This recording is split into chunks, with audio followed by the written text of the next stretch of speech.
গোৱালপাৰাৰ লক্ষীপুৰত ধৰ্মান্তকৰণৰ ঘটনা হিন্দু ধৰ্ম গ্ৰহণ কৰিলে মুছলিম সম্প্ৰদায়ৰ লোকে ইছলাম ত্যাগ কৰি ফৰিজুল হক হলগৈ ৰাতুল ডেকা আইনী প্ৰক্ৰিয়া সম্পন্নৰ পাছতে নীতি নিয়মেৰে গ্ৰহণ কৰিলে সনাতন ধৰ্ম আমি দৃশ্যটো দেখুৱাইছো কিমলাবাৰী গাঁৱৰ এছপালীৰ পুত্ৰ ফৰিজুল হক পিতৃ মাতৃ পত্নী সন্তানক এৰি সলনি কৰিলে ধৰ্মান্তকৰণৰ পাছতে ত্যাগ কৰে নিজৰ গৃহ তথা পৰিয়ালকো ফলত ভাড়াঘৰত পৃথকে থাকিবলৈ লয় ফৰিজুল হক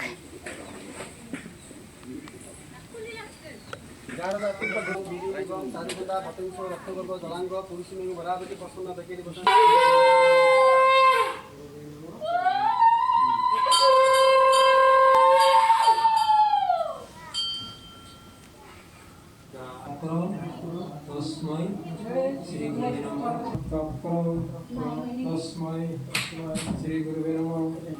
बाबा बाबा कवि बाबा ये बोले बाबा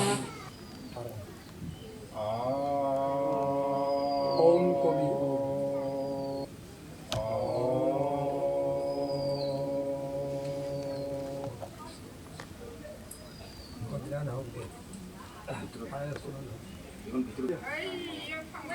मोर पूर्वर नाम तो आছিলে ফৰিজুল হক এতিয়া মই নাম লৈছো ৰাতুল ডেকা হিন্দু ধৰ্ম গ্ৰহণ কৰিছো হয় আইনগতভাৱে কৰিছো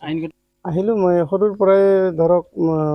হিন্দু মানুহৰ ঘৰতে ডাঙৰ দীঘল হৈছো 10 বছৰ বয়স থকা সময়ত মই কাম কৰিছো হিন্দু মানুহৰ ঘৰতে খাই ডাঙৰ দীঘল হৈছো আৰু হিন্দু ধৰ্মৰ প্ৰতি মোৰ অলপ মৰম আছে মহব্বত আছে এই কাৰণে মই হিন্দু ধৰ্মটো মই মা দেউতা আছে নাই মই যেতিয়াৰ পৰা মই কোৰ্ট এফিডেভিট কৰিছো তেতিয়াৰ পৰা মই ঘৰ এৰিছো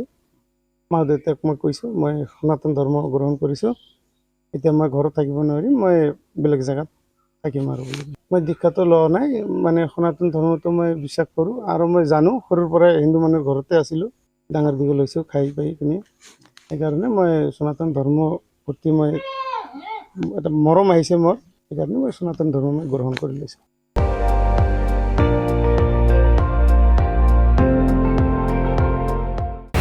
আপুনি চাই আছে ND24 সৰ্বশ্ৰেষ্ঠ নহয় সৰ্বোত্তমৰ দৌৰত